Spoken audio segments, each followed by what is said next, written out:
Starting a new job is always a mix of excitement and nerves. When I landed a summer job at a local carnival in downtown LA, I was just looking for some extra cash before my senior year of college started in the fall. The carnival was a typical setup with rides, games, and food stands, but its main attraction was the funhouse, which doubled as a haunted house after dark. It was actually a solid structure that I think used to be some old guy's mansion or something. I was assigned to manage the funhouse, which was a favorite among the carnival goers. It seemed simple enough: guide the guests in, ensure they have a fun, safe time, and observe them leave. At first, everything seemed straightforward, but then I started noticing odd things. It started with small discrepancies. I'd count a dozen people entering, but only 11 would emerge. At first, I chalked it up to miscounting. After all, keeping track in the chaos of laughter and screams was no easy task. However, as the days passed, the numbers just didn't add up. 7 went in, 6 came out, 10 went in, 9 came out. Was I going crazy? Something was off, and I couldn't ignore it much longer. One particularly busy afternoon, a blonde girl caught my eye as she walked up to the funhouse. She was drop-dead gorgeous and almost seemed out of place amidst the childlike atmosphere. She couldn't have been more than a few years older than me. I genuinely had to do a double take. I'm not a weird guy by any means, but I couldn't help but lock eyes with her for a few seconds. She smiled, handed me her ticket, and I directed her into the attraction. After she disappeared into the darkness, I went back to my duties. Time ticked by, and I watched attentively as people entered and exited, sometimes asking me questions and whatnot. Admittedly, I was paying a little more attention to the guests that night, as I wanted to see that girl as she left, and maybe work up the courage to talk to her. Pretty soon, I started picking up on the fact that groups of people who had entered after her were beginning to emerge. A few more minutes passed, and I started getting worried. She should have been out by now.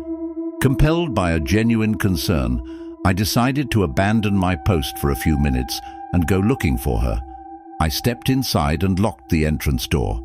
I began investigating, navigating the dimly lit rooms and narrow corridors. I moved through the house until I came across something I had noticed during my initial walkthrough, a barely noticeable seam in the wall. I'm not really sure what I was expecting, but curiosity got the best of me. I pressed against the seam, and I heard a distinct click. I played around with it some more, and my jaw nearly hit the floor when I realized it was a hidden door. It swung open slowly, revealing a pitch-black hallway. I stood there in shock. What in the world was this doing here? I was definitely going to have a long conversation with my boss about this. I walked into the hallway with my phone's flashlight guiding the way. I didn't have much brain power to spend being nervous, because I was still so shocked about the whole situation. I got to the end of the passage and found another door. I flung it open, and to my surprise, it was a concealed exit that led back to the carnival grounds. I breathed a sigh of relief as this discovery proved I wasn't going crazy. All those people I had noticed leaving the attraction had probably stumbled across that secret door by accident and assumed it was the correct way to go. As I walked back the way I had come, I couldn't help but feel a little bummed out that I wasn't going to get the chance to talk to that girl. I'm not sure what came over me, but I decided to keep exploring the funhouse instead of returning to my post. I think a part of me just wanted a few extra minutes of this impromptu break I was taking. I walked through a couple more rooms, and that's when I noticed it. On one of the walls was another faint seam, identical to the first one I had seen. I again played with it until it clicked and swung open. I could immediately tell this one was very different. The putrid smell was the first thing I noticed. More concerning, though, was the fact that there was no corridor in this one, but a ladder that led downwards. I was more confused than anything. This door was on the ground floor, and I was told specifically that this place didn't have a basement. I debated climbing down, but I just felt awful about the prospect that the girl might be down there. So, against my instincts, I began the descent. The smell only got worse as I climbed down into the darkness. I was expecting to find a basement, but what I found instead was far, far worse. I got to the bottom and pulled out my phone's flashlight. I was frozen in shock. I was literally standing in a tunnel that extended into the darkness. There was no way this was part of the house above. The rational part of my brain screamed at me to turn back, to forget about it, but the mystery was too compelling. I ventured further, being careful not to make any noise. The walls were damp, and the tunnel was completely silent. As I explored, my flashlight beam fell on something unexpected, a white, glittery purse sitting in the middle of the corridor. I picked it up, turning it over in my hands. It looked familiar, and then it hit me. It was that girl's purse. I was sure of it. I started to panic. Was she really down here? I doubted there was any way a rational person could find this tunnel and not turn around. But the proof was literally in my hands. My mind started racing. Was she hurt? Lost? And then a more terrifying thought hit me. Was she alone? I didn't feel safe anymore, but I was in too deep. Violating every survival instinct I had, I yelled out into the tunnel for the girl. I waited. Nothing. I was just about to shout again when I heard the sound of rapid footsteps echoing through the tunnels. My first instinct was to run. I had every reason to believe whoever was running toward me was hostile. I turned around and bolted back to the ladder. I got halfway up and slipped, falling back to the bottom. The footsteps were basically right on top of me now. I knew I was done for. I braced myself for a fight. And then a voice rang out, a girl's voice, her voice. She gasped, "Help me," clutching her side as if in pain. I yelled at her to climb up, but she insisted that I follow her back into the darkness. For some reason, I told her there was no chance I was doing that and basically forced her up the ladder. We got to the top, and I slammed the door shut. I asked her how in the world she ended up down there, and she couldn't really give me a straight answer. She kept saying she didn't really remember how it happened, just that she suddenly realized she was underground. She said she started hearing things moving in the dark and that there were voices calling to her. I didn't know how to process this. I asked her if someone had guided her down there, and she said she didn't remember. The weirdest thing about her story was that she was looking at me with this blank stare that genuinely freaked me out.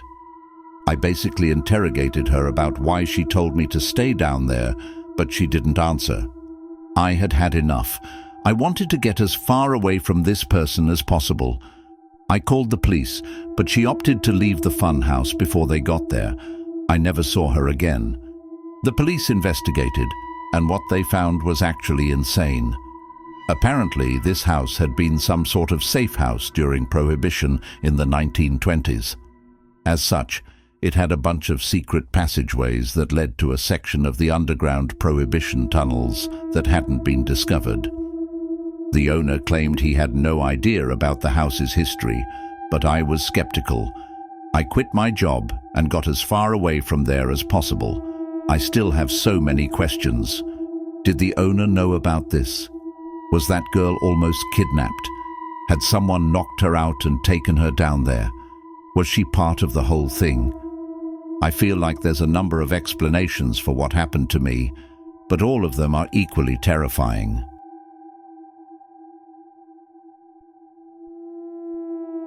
Ever since I was a kid, I loved carnivals, the lights, the games, the unpredictable joy of it all. I know lots of people find them weird and childish, but not me. Growing up in a small town in Indiana, it's not like there was a whole bunch to do, so whenever the carnivals would roll through town, you best believe I was spending as much time there as I possibly could. It's been over 20 years, and I still enjoy the atmosphere of a local carnival. Despite what I'm about to tell you, I think my love for carnivals is something I'll never lose. I was like 10 or 11 when this happened, and I was a kind of nerdy kid growing up. In the days leading up to the spring carnival, I found myself in the library, reading up on whatever I found interesting at the time. For whatever reason, I wound up in the history section. I remember the books being literally caked in layers of dust. That's how long it had been since they were even touched. I was flipping through a book on the history of our town when a small, faded slip of paper fell out from between the pages. Confused, I leaned down to pick it up. To my pleasant surprise, it was a ticket for our local spring carnival, dated over 15 years ago. The odds of something like that happening had to be extremely low. I was ecstatic. This ticket would make a great addition to my miscellaneous collection back home. What was even cooler, though, was the fact that the date on the ticket was just 2 days away, when the carnival would certainly be in town. As I predicted, the carnival cruised into town the next morning, so I figured, why not use the old ticket just for laughs to see what the booth attendant would say? I wanted to get it punched anyway. The next evening, I headed to the carnival with the ticket safely tucked away in my pocket. As I approached the entrance, the carnival seemed just as lively as ever, the air filled with the scent of cotton candy and popcorn. I pulled out the ticket at the gate, handing it over to the guy at the booth. His face changed the moment he saw it. He went pale, his eyes widening slightly before he masked his reaction with a forced smile. It was honestly a little creepy. Enjoy your evening," he stammered, handing me back the ticket without punching it. I was so weirded out by his reaction that I forgot to ask him to punch it. I shrugged it off, though, thinking maybe he was just new and confused about the old design of the ticket. I wandered around, played some games, and enjoyed a funnel cake. The night was perfect, but I couldn't shake the feeling that something was off. I felt eyes on me, observing. Maybe it was just paranoia. I tried to ignore it at first, but I kept noticing the carnival employees giving me weird looks. After a while, I got fed up and decided to ask one of the older game operators about it. I found a kindly-looking elderly man running the ring toss booth. I showed him the ticket, and unlike the booth guy, he didn't even try to hide his shock. He glanced around nervously before leaning closer. "Young man, where did you get this?" he asked. After telling him where I found it, I started feeling uneasy about the whole situation. Maybe I should have just kept the ticket at home. "You found something you weren't meant to find," the old man started, his voice dropping to a whisper. "This ticket, it's part of a story that the folks around here don't talk about much. About 15 years ago, something terrible happened during the carnival, right here in this town." He paused as if weighing whether to continue. "There was a young worker, name of Ryan. Nice kid, everybody liked him. He was responsible for one of the rides. I can't remember which one. One night, he just disappeared, vanished without a trace. The police found his wallet, but there was nothing in it except a ticket that looked an awful lot like this one," he said, gesturing toward my hands. The atmosphere around us seemed to drop a few degrees.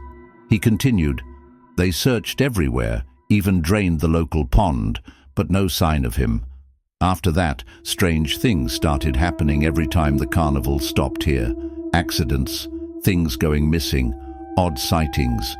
People said it was Ryan trying to come back, or something worse that took him. I could feel a chill running down my spine, but a part of me was skeptical." "And you believe that?" I asked. The old man shrugged. "I've seen enough to keep an open mind. But the point is, the ticket you found might stir things up. It's best you get rid of it. Leave it here." He then motioned for me to give it to him, but I was reluctant. I looked down at it, reading it over again, as if there was some kind of secret I was missing. How could a ticket be the cause of all that? I questioned, still not fully buying it. The look in his eye got darker. His tone switched, almost as if he were angry. "Give it here," he told me, almost in a growl. I considered it, but concluded that some stupid story wasn't worth giving up such a cool souvenir. I told him no, and he actually sprung up with a quickness that startled me. He reached for the ticket, his fingers grazing my hand. I jerked back instinctively, clutching the ticket tighter. The old man's expression morphed into something desperate, almost predatory. "You don't understand," he hissed, his eyes darting around as if expecting something or someone to emerge from the shadows. I backed away toward the tense exit, my heart pounding. "I think I should go," I stammered, turning to lose myself in the crowd. Behind me, I could hear his calls, a mix of pleading and warning. I didn't care what he was saying, though. I let the bustling crowd around me drown his voice out. My mind was racing, not even about the ticket, but more so his aggressive reaction. The joy of the carnival had been spoiled. I left earlier than planned, the ticket burning a hole in my pocket. Over the next few days, my luck seemed to turn sharply. I missed catching the school bus, scraped my knee pretty bad in a bike accident, and worst of all, my best friend accused me of stealing his favorite baseball card, something I would never do. Things got worse than that, though. I remember coming home one night to my mother in tears after losing her job. My brother broke his leg skateboarding the next week, and our beloved family pet, Bean, also passed away a few days after that. It was like a dark cloud had settled over me since that night at the carnival. I couldn't help but remember the old man's warning about the ticket stirring things up. It seemed ridiculous, but then again, so was the string of bad luck that followed me. My dad laughed when I told him about my theory. He told me there was no such thing as ghosts, and that I shouldn't be so superstitious. One rainy afternoon after school, after a particularly tough day where I had forgotten my lunch and had to go hungry, I pulled the ticket out. I stared at it, this small piece of paper that had brought nothing but trouble. Feeling a mix of anger and fear, I decided I had had enough. I grabbed my raincoat and boots and trudged out to the creek that ran behind our house. My heart felt like it was pounding out of my chest as the rain soaked through my hair. Standing at the creek's edge, I took one last look at the ticket before tearing it into tiny pieces and watching them get swept up by the current. It's just a piece of paper, I thought. Things started to look up after that. My friend found his baseball card and apologized to me, and we became friends again. I didn't miss the bus a single time that school year. My mum got a better job in the next couple of days. Whether it was all a coincidence or that ticket really was cursed, I couldn't say. But one thing was for sure, I learned to be more careful about what I picked up and brought home. I don't believe in the supernatural, even after all this stuff happened to me. My parents liked telling me that I imagined everything because I was so young. It's still hard to fully explain it, but I've long since accepted it as one of those weird coincidences that you just can't explain.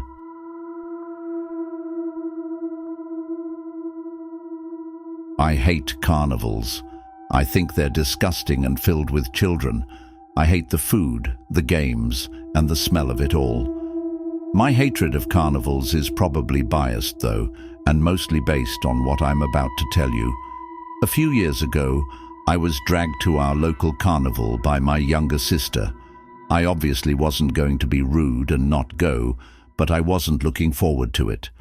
After a while, my sister got bored and wanted to leave, so I called my mum to pick us up. I actually opted not to go with them as I was in the midst of a fight with my dad and didn't want to go back home until he was asleep. I told my mum I'd walk home later, so she picked up my sister and left. The carnival was honestly a little pathetic. There were far fewer people there that night than I remembered from previous years, and everyone looked miserable. I figured I might as well walk around a little to try and get my money's worth. After all, I had paid for a ticket out of my own pocket. I decided to step into the funhouse, figuring that would at least be a little cool. I was expecting there to be a ton of people in there, but it was completely empty. There was literally not a single other person inside as far as I could tell. I had never been inside a funhouse alone before. People don't realize how important the laughter and talking are to the atmosphere. Without it, you're basically just standing there in silence, surrounded by a bunch of weird mirrors. It was honestly a little creepy. I shrugged my shoulders and figured I might as well walk through it. Admittedly, I did get a pretty good laugh out of the distorted mirrors. I think I was about halfway through when I noticed something odd in one of the reflections to my left. There was a head that seemed to be peering at me. I only saw it for a split second, but it was a bald guy with really sunken eyes. I whipped around but didn't see anyone. To be completely honest, I had no idea where he had even been standing. Since there were mirrors all over the place, he could have literally been anywhere. I thought it was especially creepy since I didn't hear the funhouse entrance open. He either snuck in behind me or had already been inside. I kept walking, going a little more quickly now.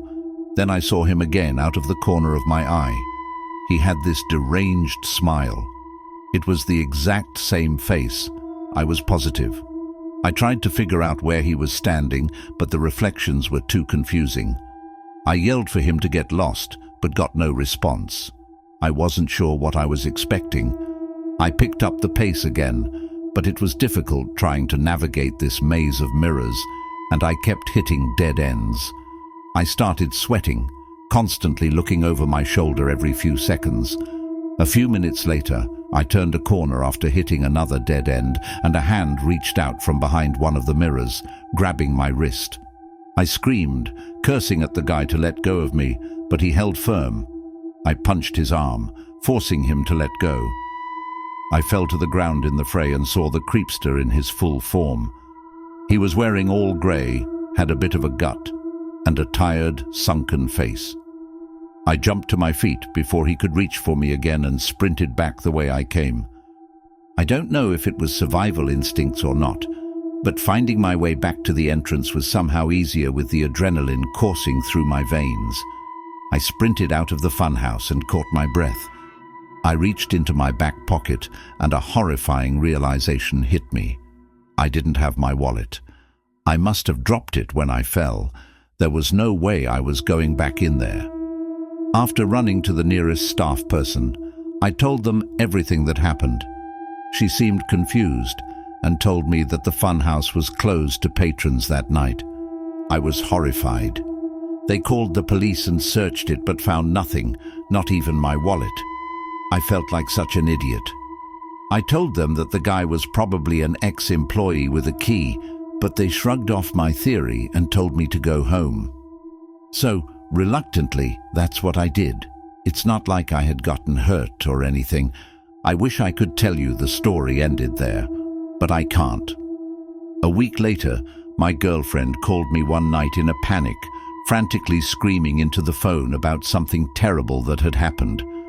Apparently, someone had been texting her phone, pretending to be me, and convinced her to drive out to this remote location to help me change a tire. Thankfully, she decided to bring her dad, even though the guy told her to come alone. They pretty quickly realized what was going on when the car parked in the lot wasn't mine. Her dad stepped out of the car, and 6 dudes stepped out of the car in front of them. He sprinted back to the car and hightailed it out of there before those guys could catch up to him. The whole thing made sense. I did have my girlfriend's number written down on a slip of paper in my wallet, which explains how he got her number. Both of us changed all our contact information, and it's been a month without incident. I really don't know how to feel about this whole ordeal. I think I'm just going to try to block the memory out of my head.